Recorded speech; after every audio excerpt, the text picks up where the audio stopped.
Hello, everyone. Welcome back to the Transconnections podcast. I'm your host, Allison, and today's guest actually reached out to me to share her story. I'm extremely excited to have her on. So, without further ado, why don't you introduce yourself? Hello, my name is Danny Rose. I'm from the sunny state of Florida, and I'm so super excited to be here with Alice Addison. And so, hey, let's get this thing started. Very nice. Well, welcome on. I'm excited to have you on here. I'm really excited that you reached out to me to share your story. Um, as I've said on this podcast before, the goal is for people to get the opportunity to hear anybody and everybody's stories. The more people hear stories, the more they're likely to connect with somebody in some way, and it might help them themselves determine how they're feeling and why they're feeling a specific way. Um, so, Danny, one of the things that you had mentioned to me when you first contacted me was that you had started your transition a little later in life. I know I told you I'm 32 at this point. I started my transition when I was 30 years old. Uh, I felt like that was really old at the time. I know that that's not the case. I feel like I'm probably one of the more young people at this point with all of the different people I've met through social media and such that have started transitioning much later than me in life. How has that been for you, and what do you want to share about that? I tell you, this journey has been, oh my God, it's been so amazing.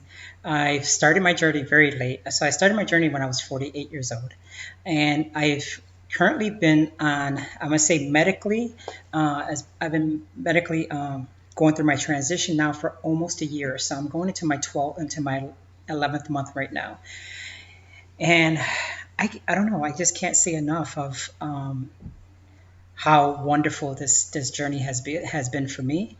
At 48 years old, I thought that I was too old, and what was funny was I didn't meet her, but I used to see some of her YouTubes, and it's this lady named Jackie Rabbit, and she was about my age when she started to transition, just probably a year younger, and we shared so many similar stories that it just kind of just caught me at that moment, just and I know that it's never too late, and I've always wanted to tell people that it's never too late to transition. It's never too late to live your true self. Just do it. If it's something that you know in your heart you have to do, and it's going to make you happier, absolutely go for it. I have no regrets. Honestly, I really don't. That's awesome. I know for myself, I'm the same way. It certainly things clicked when I started paying attention to YouTube, or listening to other podcasts, even and reading through Reddit. Those some of those places were possibly lifesavers at this point for me, and I'm sure a lot of other people. I've never seen Jackie Rabbit. Is that right, Jackie Rabbit? I've never seen her stuff. I might have to look that up now, um, just to try and broaden my own horizons. Um, so, how you said you've been medically transitioning for about a year.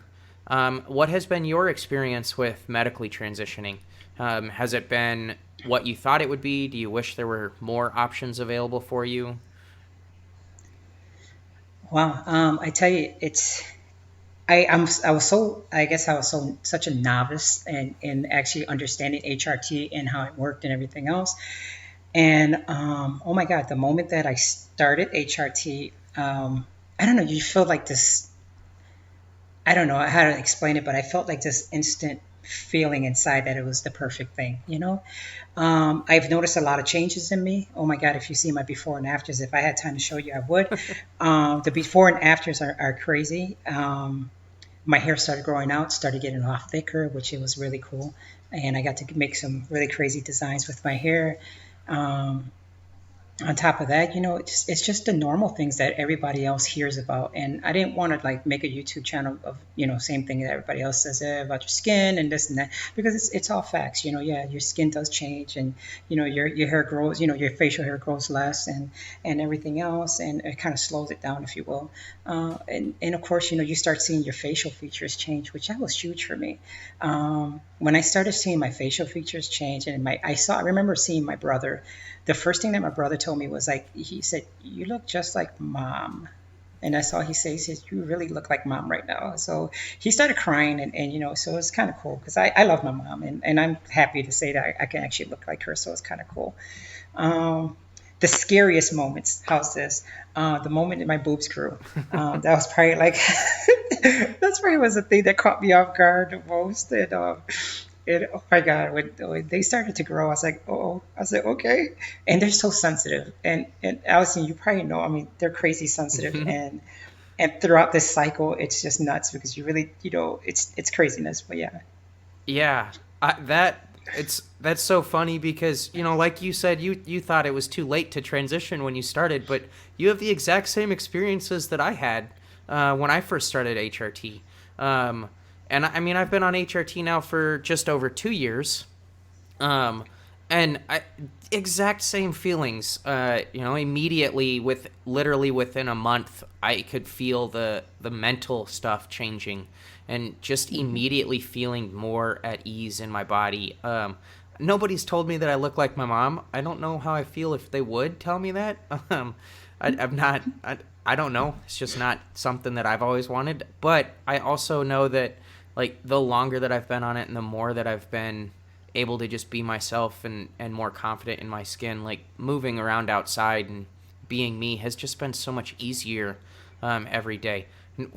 When my boobs started growing, definitely lots of pain at first, and there's still days where like I feel like I'm going through another little growth spurt. I'm just like, oh, okay, we're gonna be like that for the next week or so.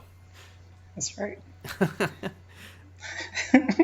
I will say that it's really cool to hear. I haven't had a chance to speak to somebody in your shoes who has started transitioning much later than me, and it's really cool to hear that it really doesn't matter at what point in your life you start. Hormones are going to work the same no matter what, and we're all in the same boat regardless of how old you are.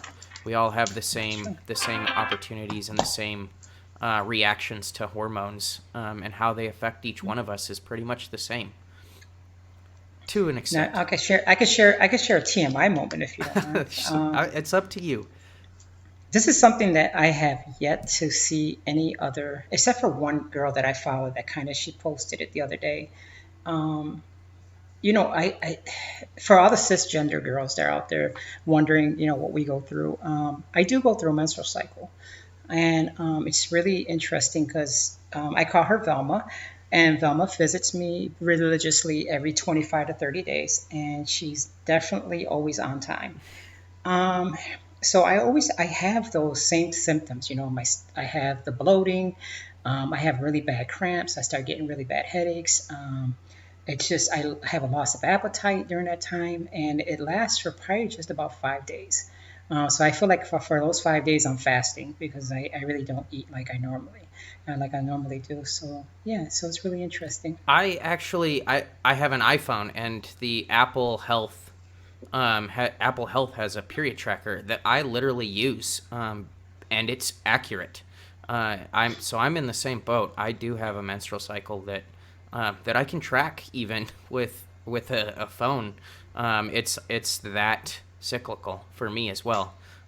So yeah, I totally get that, and it's a lot of my friends when I first started transitioning straight up said, "Well, you're lucky you'll never have a period," but us like, yeah, that doesn't feel that way. Like I don't have some of the messy pieces of a period, but I still get the Right, the side effects and the symptoms of it. So I'm not sure that's that right, it's that much better.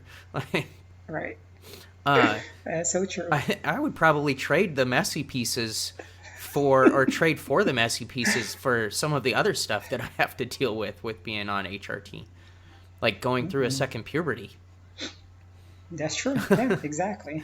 And oh my God, you talk about second puberty. Are you kidding? I mean, it's like I'm sometimes I'm just crying a river for no reason, and it's nuts. You're very sensitive to a lot of things, and there's stories that I hear, and I instantly just start to tear up because I'm just like and then I look at myself and say, why are you crying? It's just it's that's just part of the life. That's part of that cycle, Yeah, and it's welcoming. Trust you me, I'm not saying that I hate it. It's not at all, but it's interesting how HRT affects your life in so many different aspects. absolutely. I The emotions has been definitely something um, that has taken quite a while for me to get used to. I will say I explain this, like my emotional bandwidth, if you will, pre HRT, pre coming out, was the way that I always explain it is it was like a black and white 1960s TV. Um, and now my emotional bandwidth is like a 4K color TV, like a million color option. And like getting used to that, and essentially overnight going from black and white to a color TV, like it's insane how much all of a sudden I have emotions, and being able to express them and learning how to express them. Like you said, like there are moments where literally I might be at work and having a conversation with somebody, and I start like getting emotional really quickly, and I'm just like, I don't know how to, like, what am I supposed to do right now? I shouldn't be getting emotional right now. And then 10 minutes later it's like perfectly okay. That is me. It's all day long. It's certainly a nice experience. I Oh my really God, yes. appreciate having the ability to have emotions, for the first time in my life. And it's interesting to think about like the idea of like toxic masculinity and that kind of stuff, and put that into context of like just my emotional range um, before transitioning, because a lot of the stuff that I did, I literally did to try and prove to myself that I was masculine. So not only did I not have the emotions to be able to show them, I just was also not wanting them. I didn't even want to try to have them, because that meant that I was feminine, and trying to convince myself that I wasn't feminine, which was a full-time job on its own. Mentally, it was exhausting doing that. I agree. I was the same way. It's funny. My wife would always tell me that I'm very dry. She said, "Guys, you're so dry. Like no emotions." Actually only cried once in front of them, in front of my wife, and that was when my mom passed away. That was the only time I actually shed a tear, really shed a tear in front of them. Every time else, I have complete no emotions whatsoever. I was always just straight faced. That was again. I always say the military kind of structured me that way when I was in the Marine Corps, and it's just they wire you to not have any emotions, just to keep moving. That it's so, I guess, interesting that like a lot of us were like that, emotionally distant, dry. One of the things, very first photo that I took, selfie photo, which I don't take a lot of selfies to begin with, um, but one of the very first selfies I took, I was at a work function. We were doing a volunteer event, and one of the associates that I was working with literally just took a selfie photo with me. And the first comment he made after he took the photo with me, he had no idea that I was transgender. I hadn't come out at work yet. But I had started coming out, and I had been on HRT for about a month at this point. The first thing he said was, "Wow, look at that smile on your face." And he sent me the photo, and I sent it to my mom, and the first thing she said was, "That might be the first genuine smile I think I've ever seen in a photo of you." And I'm 30 years old. My mom had never seen a genuine smile on me. Wow. And all of a sudden, I think that was the point in her life where it clicked, like, okay, this is the right path for Allison, and this makes sense for her to be transitioning. All of a sudden, she's happy and able to smile. But it's crazy to think about, like, just the simple act of coming out, and the simple act of being able to have HRT, or start transitioning in whatever way is right for you. All of a sudden can change your how you smile even. And if you look at people's before and after, you said we don't have time to look at it, but like I'll bet if you look at your transition Tuesday posts, if you will, how different, just looking at eyes, even like the eyes are such, like, they're windows to the soul for sure. And if you look before and after, before they're closed almost always, and it's dead, and all of a sudden afterwards there's life in them. Right. I mean, I tell you what, you follow me on Instagram, and if you ever look at my Transition Tuesday photos, you'll be like, "Oh my God," because I do have. I mean, if you looked at my Instagram, I do have a lot of pictures up there. I do take a lot of selfies, and but I'm so much happier, and I was one that I wasn't about photo at all, and my family could tell you I was the one that I was not. I never wanted to take a photo. I honestly don't have any photos when I was in the military. I was that person, that I didn't want to be filmed. I didn't want to, take a picture with anybody. I was, unless you forced me to, kind of thing. But now, oh my God, whew, girl, put me on a photo, take the snap, put me in the Vogue magazine. I'm good. I actually also I have no photos of me pre-transition that I can find. I have I mean I'm a photographer on the side, and I literally have millions of photos on my hard drives on my computer, and I'm in none of them. Um, I don't have selfie photos. I don't have photos of me even in front of a camera. Um, and even I less photos of me in front of a camera since transitioning, but I have more of them. I wonder if like from a thought process standpoint, like I think so many, at least for myself, I hated seeing myself in photos.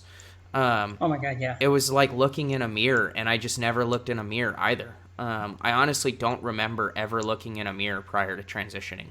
I Right. had them in the bathrooms, but that didn't mean that I ever actually used them.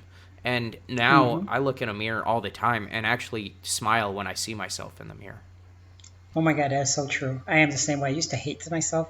Used to hate looking at myself. It's almost to the point that you look at yourself. And before transition, I used to look at myself just because I had to, like when I had to shave, when I had to do things, and it was like, okay, you got to look at yourself right now. Just get this over with, kind of thing. And it's just, you really just didn't want to look at yourself at I all. honestly didn't shave with a mirror. I literally shaved in the shower without a mirror because like that was easier to do than looking in the mirror to shave outside of the shower. Um, Let me. I wonder if you could see this. Can you see this if I show it to you? see what? Oh, um, yeah, that's pretty clear.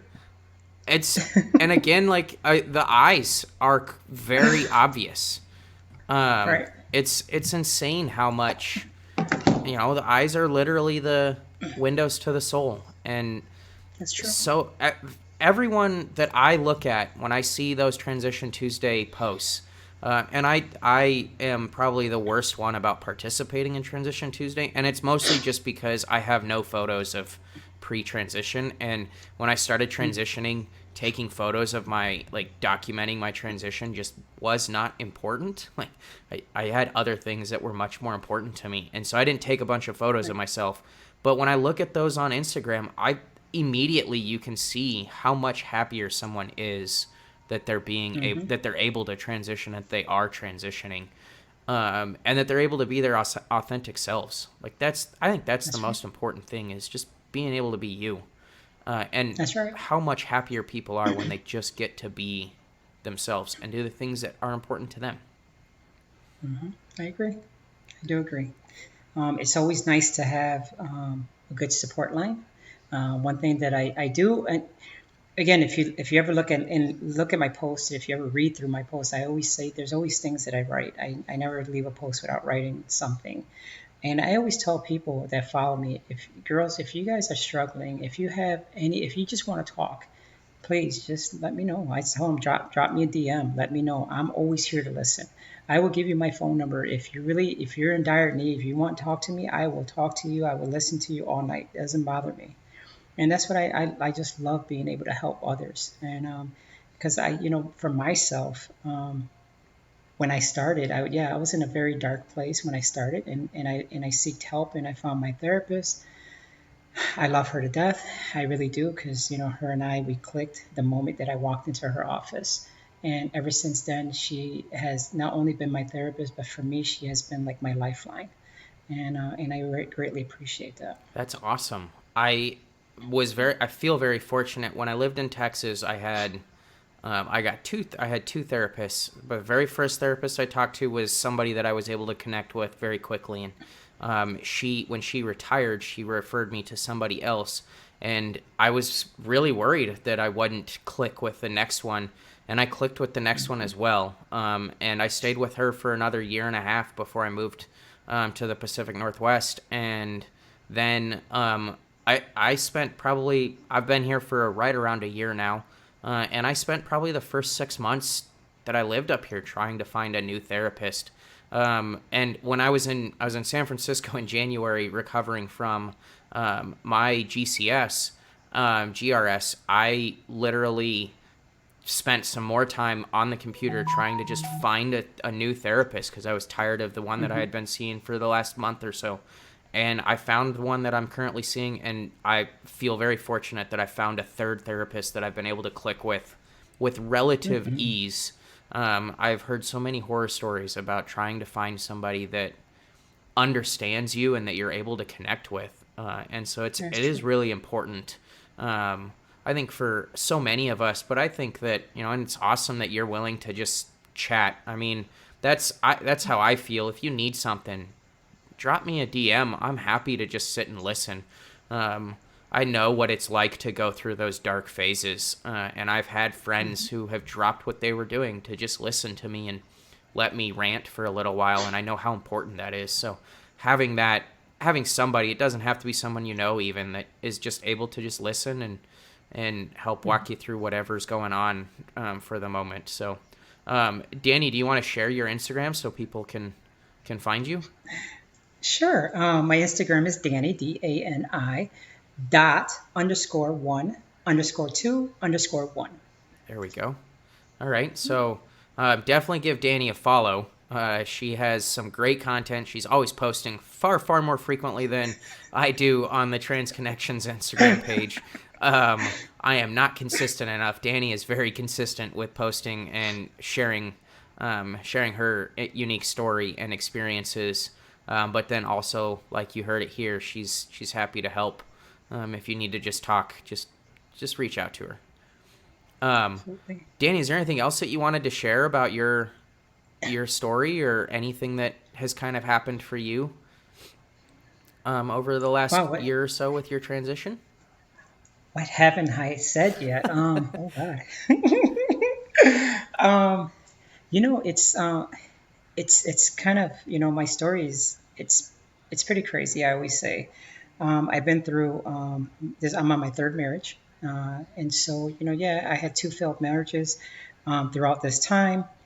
I have an amazing, a wonderful, super huge family that loves me, and every single one of them shows so much support towards me, which that's really like the best thing in the world. And my wife, I gotta honestly give her so many props because I'm hoping she'll see this podcast when it airs. But it's very true that if it wasn't for her standing by and just being my number one support, I don't know how this transition would have went. Um, it was her and I, we have such an amazing bond, and just for her just be able to say, you know what, I still love you no matter what, and that means the world to me. For us to still be together and still go strong and still be who we are. That is an absolutely amazing story. I said this before we started here today, but I think that it's amazing that you're able to have that relationship with somebody, and it not just gets stronger, but deeper as well throughout your transition and become more meaningful even, which is an amazing position to be in for sure.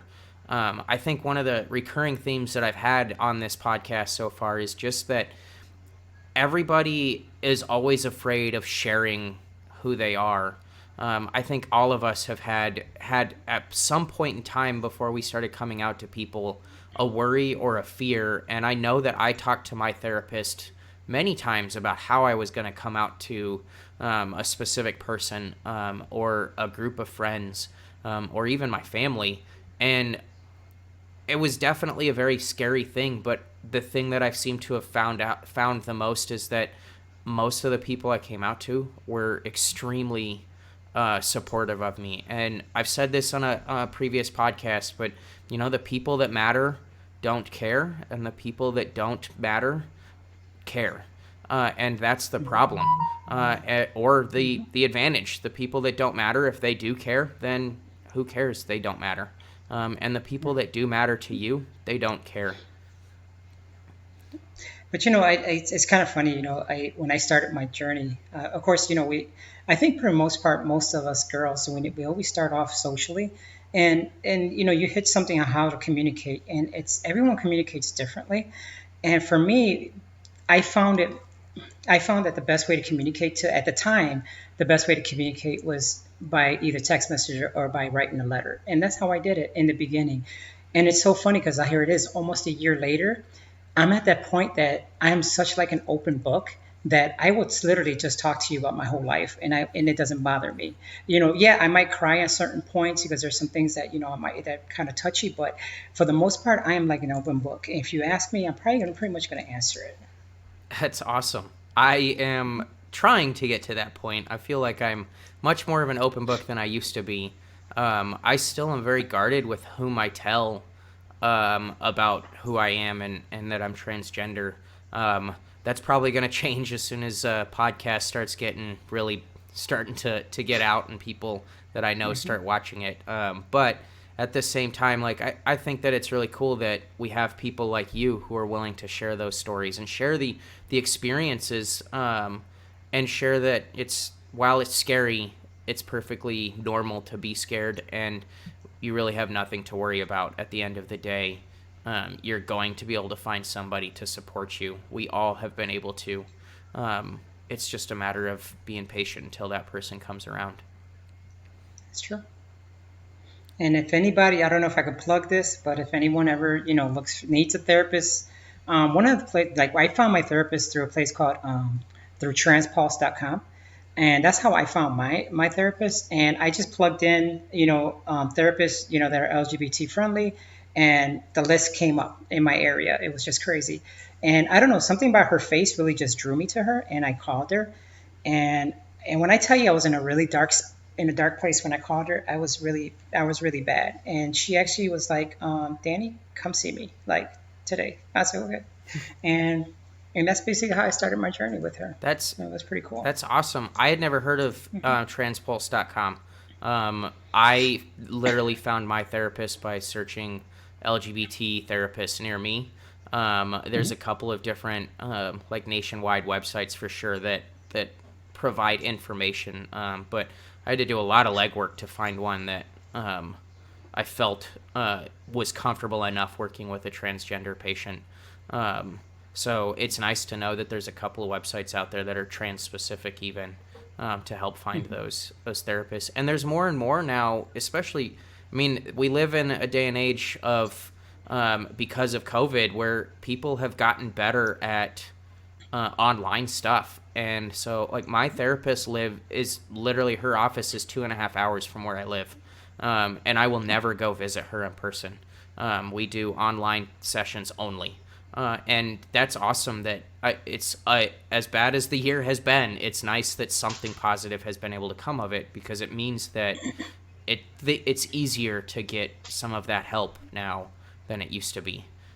If you had to go Absolutely. into an office and there was no office nearby, it was a lot more difficult to do that. And now it's so much easier to be able to find somebody that you click with and that you can connect with, because while they may be hours away, they're only a couple minutes away online. That is true. Yeah. And as far as doctors and whatnot, I belong to a place called Metro Inclusive. Oh my God, I can't say nothing but the best things about those folks there at the clinic. They're amazing people. So Metro is really big here, in especially in this part of Florida, which is Tampa, the Tampa Bay district, the Tampa Bay area. Um, and if any of the girls that live in this area are looking for like someone that's going to help them, not just give them meds, that's the place to go. Is definitely is the place to go is Metro. I will say I live in the Pacific Northwest, which is considered a very progressive part of the country, and finding medical health care that is easy to work with has been quite difficult, actually. Um, in Texas, it was super easy, but that was also I was recommended to go somewhere by a therapist, who so I I will say that I was very surprised how difficult it was to find that kind of help here. There are certainly places, and I've been able to find it now, and find a doctor's office that I do really appreciate working with. But definitely, if you're looking, make sure you do your research and listen to places like, this podcast that might have some different ideas where different people are going.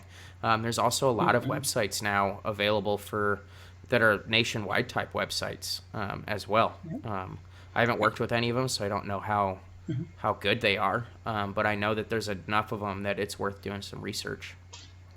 And I'm one person that I always tell, a lot of the girls ask me a lot of questions on Instagram, and a lot of them DM me. I've actually became very close friends with one of them.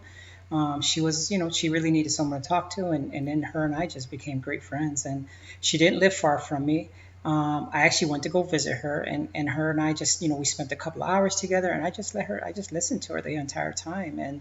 But one thing that I always tell them, I said, don't ever self-medicate. I don't like that. I don't believe in self-medication. There's so many different resources out there that will help you and get you into the right, into the right steps and getting it done correctly. And just self-medicating is not a way to go. Yeah, I think that's probably really good advice. There's, like I said, tons of online places that can really help out. And I lived in Texas, and there were places even in Texas that were able to help me get medical help with regards to hormones and HRT. And so if places like Florida, which is also considered a much more conservative state, and even has some anti-trans laws that are trying to get passed, or were trying to get passed, I don't know if they did, but They're trying. If places like that can still have, you still have the ability to do it, there's no reason to be trying to get to self-medicate. I understand that it can be expensive, and going through that route can definitely sometimes make it much more difficult. But there's also lots of other ways, and lots of these doctors' offices have different ways of helping you get it still, even if you can't afford the full prescription cost. And that will be Betro. They do that very well. I tell you, I don't know if you knew this or not either. A lot of folks don't know this either. That Planned Parenthood actually helps you with HRT as well. And a lot of folks, they're like, "What? Are you serious?" I say, "Yeah, they're just not a place for an abortion. Okay, that's just not it. They do it's not a place to get condoms. It's not a place to get condoms, but you could actually talk to a real doctor and actually go on HRT there. Yeah. So yeah, They do a whole lot more than just abortions. They are very much a big healthcare provider in general, for a lot of different people who may not have the ability to get healthcare in other places. So definitely a good place to go, if that makes sense to you. Definitely do your research. Figure out all the different places. We live in a day and age where research is just so easy to obtain. Spend 10 minutes on Google and you'll be able to get enough information to be able to make an educated decision on your own. Don't read just one website, though. Make sure you read multiple websites. Multiple websites, absolutely. Yeah. Don't listen to just my podcast. Listen to every podcast. See how many. That's right. See how much information you can get. All right, Danny. Well, I appreciate you being on. Do you have any parting wisdom or words of advice that you would like to share with anybody that might be listening today? It's funny that there's a message that I always end at the end of every single thing that I ever post, and I always tell everyone, always love yourself and just be you. I like it. And I think that's the way we should live. Just always love yourself and be you. I like that. All right, you guys heard it from Danny.